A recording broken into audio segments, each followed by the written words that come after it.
chose à partager. Oui, j'ai quelque chose à partager. Je vais essayer de te rejoindre dans ce que tu viens de nous partager. Alors, par un chemin, mais alors complètement, complètement différent. Et pourtant, les personnes dont nous allons parler étaient largement informées qu'elles verraient la gloire de Dieu Oui, et elles ont perdu la paix durant 3 jours. Et le plus important pour nous, c'est de savoir comment elles l'ont retrouvée. Alors, venez avec moi dans Luc, chapitre 2, et nous allons lire du verset 41 à 52. Vous allez voir en découvrant le texte qu'on est... et pourtant, ça, on peut sembler éloigné de ce que tu viens de nous partager, et pourtant, on va dans la même direction, et surtout, nous allons arriver au même endroit. Et c'est le plus important. super. Luc, verset 41 à 52. Ouvrez bien vos oreilles parce que chaque mot est important, la situation, ce qui se déroule est important. Alors, chaque année, les parents de Yeshua se rendaient à Yerushalayim, c'est-à-dire à Jérusalem, pour la fête de Pessah, pour la fête de Pâques. Quand Yeshua eut 12 ans, ils montèrent à Jérusalem pour la fête comme c'était la coutume. Quand la fête fut terminée, ses parents repartirent chez eux, mais Yeshua resta à Jérusalem. Ils ne s'en rendirent pas compte, car ils pensaient que l'enfant se trouvait quelque part avec leurs compagnons de voyage. Ils passèrent une journée entière sur la route avant de commencer à le chercher parmi leurs parents et leurs amis. Ne le trouvant pas, ils s'en retournèrent à Jérusalem pour le chercher. Le troisième jour, ils le trouvèrent. Il était assis dans la cour du temple parmi les rabbis. Non seulement il les écoutait, mais encore il leur posait des questions à propos de ce qu'il disait, et tous ceux qui l'entendaient étaient surpris par sa sagacité et par ses réponses. Lorsque ses parents l'aperçurent, ils furent stupéfaits.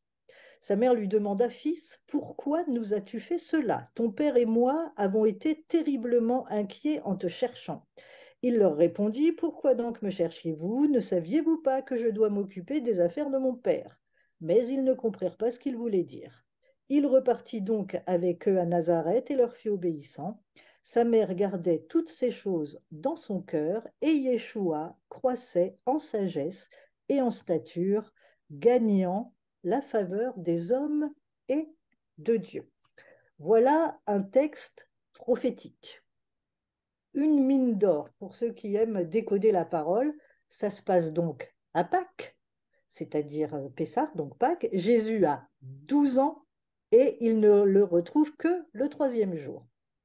Ceci étant, j'ai été tiraillée entre soit vous emmener dans le prophétique, soit aborder un aspect plus terrestre, n'est peut-être pas le mot, mais en tout cas plus concret, en regardant de plus près ce que les parents de Jésus ont vécu. Alors ce matin, on va s'identifier à eux parce que ce qu'ils ont vécu à ce moment-là, nous l'avons nous aussi vécu à un moment de notre vie. Et si nous ne sommes pas vigilants, ça peut encore nous arriver. Alors vous allez me dire, moi, oublier mon enfant pendant 3 jours, le perdre, c'est pas, c'est juste impossible. Ceux qui n'ont pas d'enfant se disent, ouf, moi, j'ai pas d'enfant, je suis pas concerné. Et bien, comme je viens de vous le dire, enfant ou pas enfant, ça peut tous nous arriver. Et si on est honnête avec nous-mêmes, ça nous est déjà arrivé. En tout cas, moi, je peux vous dire que ça m'est déjà arrivé. Parce que celui qu'ils ont oublié ce jour-là n'est pas n'importe qui. C'est leur fils. Oui, C'est leur premier-né. C'est la prunelle de leurs yeux. C'est leur premier amour, qui n'est autre que le Messie. 12 ans venaient de s'écouler entre sa naissance miraculeuse, les promesses, les prophéties, la présentation au temple, la consécration à Adonai, Chiméon qui l'a pris dans ses bras et a prophétisé sur lui. Tout ça, on le voit dans le début de ce même chapitre de Luc, donc le chapitre 2. Mais entre la consécration au temple et la montée à Jérusalem pour Pâques, 12 ans se sont écoulés et la routine s'est peut-être installée. D'ailleurs, Luc nous dit qu'il se rendait à Jérusalem pour la fête de Pâques comme c'était la coutume. Vous savez que la révélation, elle évolue. Et si nous nous accrochons à nos anciennes révélations, si nous n'accompagnons pas la parole dans sa nouvelle dimension, bien nous risquons d'être dans la coutume, dans les rites, Oui. Oui, tout à et fait. de ne pas nous rendre compte que nous ne sommes plus connectés avec notre premier amour. C'est en tout cas ce qui s'est passé pour les parents de Jésus. Quand la fête est terminée, c'est-à-dire 7 jours après, puisque la fête de Pessah, un Pâques, dure 7 jours, ils rentrent chez eux. Mais Jésus, lui, il reste à Jérusalem et ils ne s'en rendent pas compte. 7 jours dans la célébration de Pâques, donc, dans les rites, dans la coutume, ils sont tout à leur joie, dans leur habitude. Et qu'est-ce qui se passe? Ils ont perdu de vue leur fils, la prunelle de leurs yeux, leur premier amour. Oui. Combien de fois le Seigneur nous demande de veiller, de prier, d'être vigilant afin de ne pas perdre de vue l'essentiel, c'est-à-dire lui. Ils ne se sont pas rendus compte qu'il n'était pas avec eux, parce que certainement, en tout cas ce jour-là, ils ne lui ont pas parlé. Et qu'en est-il des autres 7 jours durant toute cette fête? Alors bien sûr, ils ont dû le voir et lui parler, mais certainement moins que d'habitude.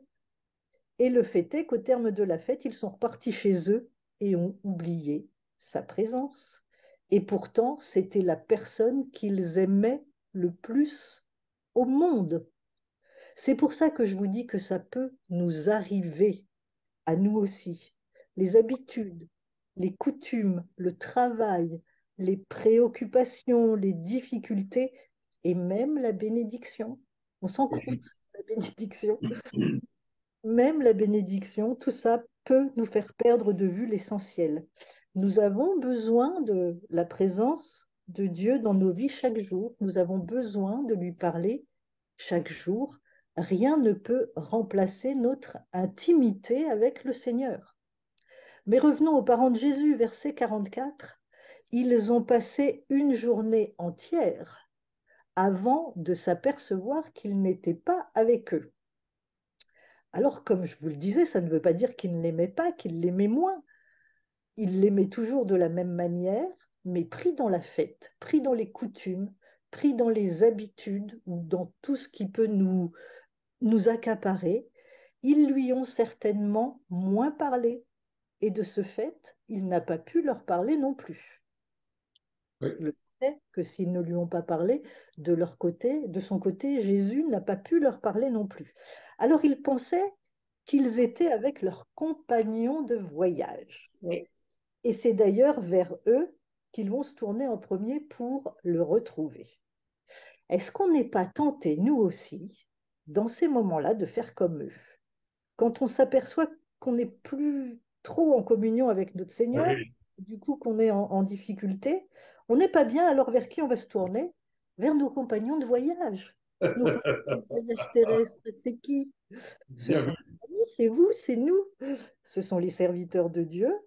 Et qu'est-ce qu'on leur demande? Bah, tu veux pas prier pour moi? Je suis pas bien. Priez pour moi que je retrouve cette communion, cette intimité avec mon Seigneur.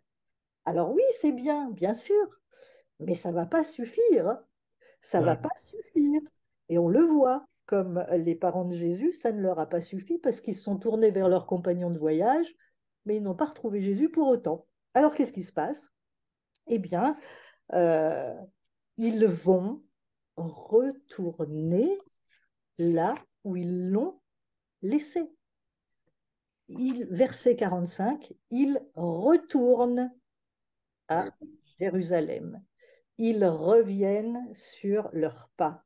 ils font retour, c'est-à-dire en hébreu, ils font teshuva. Vous savez ce qu'on appelle dans notre langage chrétien la repentance oui, et que on interprète souvent religieusement ce qu'est la repentance, c'est-à-dire je me flagelle, je suis laid, petit, méchant, vilain, je ne mérite rien. C'est ma faute, c'est ma faute, c'est ma Voilà, faute. et je me tape, c'est ma faute, c'est ma faute, c'est ma faute. Ça, c'est la repentance version chrétienne. ouais, Teshuva, faire retour, et c'est ça la vraie signification, c'est retourner là où on a rencontré notre Seigneur pour la dernière fois avant de le perdre. Et qu'est-ce qu'ils font, Joseph et Marie? Ils reviennent là où ils l'ont vu, où ils lui ont parlé, où ils ont été dans sa présence la dernière fois, c'est-à-dire à Jérusalem. Mais qu'est-ce que c'est Jérusalem? On apprend au début qu'ils sont montés à Jérusalem. On monte toujours à Jérusalem quand vous lisez oui, là. Qu'est-ce que c'est monter à Jérusalem? C'est monter dans le céleste. Ils sont amen. montés à Jérusalem pour le retrouver. Ils sont montés dans le céleste. Et eux, ils redescendaient à Nazareth, c'est-à-dire leur quotidien. Mais Jésus, lui, il est resté à Jérusalem, évidemment. Il est resté dans le céleste. Et c'est là où ils l'ont laissé, là où ils vont le retrouver. Ils reviennent à la source, ils font retour. Pourquoi? Pour retrouver leur premier amour. Pour retrouver leur premier amour. Et ça fait plusieurs fois que j'emploie ce mot. Je ne l'emploie pas au hasard, puisque cela, évidemment, nous propulse dans l'Apocalypse. Je vais vous lire dans l'Apocalypse, chapitre 2, versets 1 à 5, je vais vous le lire dans la version de Chouraki, parce qu'elle est beaucoup plus parlante, je trouve, que dans les autres versions. Écoutez bien, version Chouraki, donc c'est Apocalypse, chapitre 2, versets 1 à 5. Il s'adresse à l'église d'Éphèse, et plus exactement à la communauté d'Éphèse. Au messager de la communauté d'Éphèse écrit, il dit ceci, le détenteur des 7 étoiles dans sa droite, celui qui marche au milieu des 7 lampes d'or. Je connais tes œuvres, ta peine et ton endurance. Tu ne peux souffrir les mauvais. Tu as éprouvé ceux qui se disent eux-mêmes envoyés et qui ne le sont pas, tu les trouves menteurs. De l'endurance, tu en as. Tu as souffert à cause de mon nom sans te lasser. Mais j'ai ceci contre toi. Ton premier amour, tu l'as laissé. Rappelle-toi donc d'où tu es tombé et fais retour. Hmm. Tes premières œuvres, fais-les. Fais retour, fais teshuva. C'est ce que les parents de Jésus font. Ils l'ont oublié un instant, ils l'ont égaré parce que pris dans leur coutume. Quand ils s'aperçoivent, alors ils vont, oui, voir leurs compagnons de voyage. Vous n'avez pas vu Jésus, vous n'avez pas vu notre enfant, mais où est-il? On pensait qu'il était avec vous et on pensait le retrouver auprès de vous. Rien ne remplace notre intimité, notre communion avec le Seigneur. On peut aller demander à nos amis, aux serviteurs de Dieu, à nos proches, évidemment, de prier. C'est bien, c'est important. Mais ce n'est pas ce qui va remplacer l'intimité avec notre Seigneur, notre intimité. Personne ne peut, l'intimité de Yves avec le Seigneur n'est pas l'intimité de Samuel avec le Seigneur. C'est vrai. Chacun, nous avons notre intimité, notre relation personnelle, et c'est bien de demander à nos compagnons de voyage de prier avec nous. Mais ça ne remplace pas la communion avec notre Seigneur. Alors, comment retrouver notre premier amour? Eh bien, en retournant là où nous l'avons vu la dernière fois, c'est-à-dire à Jérusalem, dans le céleste, en nous rappelant toutes les fois où il nous a bénis, où il nous a aimés, où il nous a délivrés, arrachés au danger, en comptant tous ses bienfaits. Rappelez-vous que ce qui se passe à la fête de Pâques. Il faut donc un peu de temps aussi pour retrouver cette intimité. Ça ne se fait pas en un claquement de doigts. Parce que autant on peut perdre cette intimité sans s'en rendre compte facilement, autant pour retrouver cette intimité, vous allez voir que ses parents l'ont cherché durant 3 jours avant de le retrouver. Ils l'ont cherché. Ils sont arrivés à Jérusalem, à l'endroit même où 12 ans plus tôt, Chiméon avait prophétisé. C'est là où ils vont le retrouver, dans la cour du temple, à l'endroit même où Chiméon avait prophétisé. Je vais vous lire ce passage merveilleux. Luc 2, 25 à 32. Il y avait à Yerushalayim un homme appelé Chiméon. Cet homme était un tzaddik, c'est-à-dire un juste. Il était pieux et attendait avec impatience que Dieu console Israël, et le Hakodesh reposait sur lui. Le Hakodesh, c'est-à-dire l'Esprit Saint, lui avait révélé qu'il ne mourrait pas avant d'avoir vu le Messie d'Adonai. Poussé par l'Esprit, il entra dans la cour du temple, et quand les parents apportèrent l'enfant Yeshua afin d'accomplir pour lui ce que prescrivait la Torah, Chiméon le prit dans ses bras et adressa une bracha à Dieu, c'est-à-dire une bénédiction. Maintenant, Adonai, selon ta parole, ton serviteur est en paix et tu peux le laisser s'en aller, car j'ai vu de mes propres yeux ta Yeshua, c'est-à-dire ton salut, que tu as préparé en présence de tous les peuples une lumière qui apportera la révélation aux Goïm et gloire pour Israël, ton peuple. C'est à cet endroit même que ses parents le retrouvent après l'avoir oublié. Ils l'ont retrouvé là où il était, où ils ont reçu les promesses, la révélation. Ils connaissaient, tu parlais tout à l'heure, Yves, de Marthe et Marie, qui avaient été largement informées qu'elles verraient la gloire de Dieu, mais Joseph et Marie aussi avaient été informés. Nous sommes informés aussi. Alors, où le retrouver si cela nous arrive? Eh bien, tout simplement, où nous avons reçu la lumière, la révélation, le salut, la vie éternelle.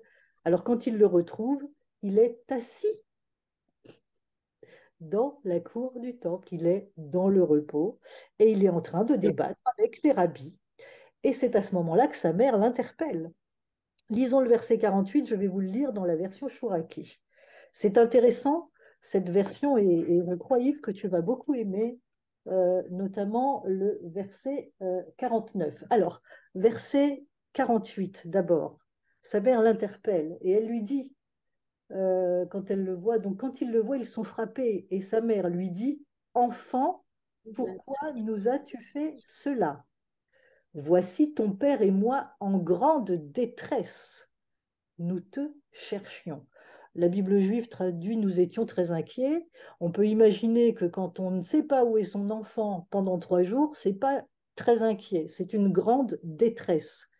Et c'est exactement aussi ce que les disciples ont ressenti pendant les 3 jours où Jésus est mort et avant la résurrection, avant de le revoir, ils étaient dans une grande détresse. Mais revenons à ce passage donc qui nous concerne maintenant, au jour d'aujourd'hui. Donc pourquoi, voici ton père et moi en grande détresse, nous te cherchions, et il leur dit, et c'est là que c'est intéressant, pourquoi me cherchiez-vous?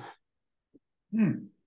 Ne le saviez-vous pas? Alors, toutes les autres traductions nous disent, ne saviez-vous pas qu'il faut que je m'occupe des affaires de mon père? D'accord?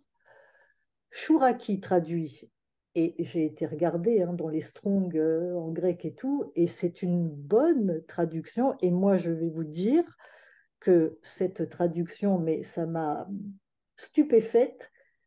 Écoutez, écoutez, il leur répond, alors donc, pourquoi me cherchiez-vous? Ne le saviez-vous pas?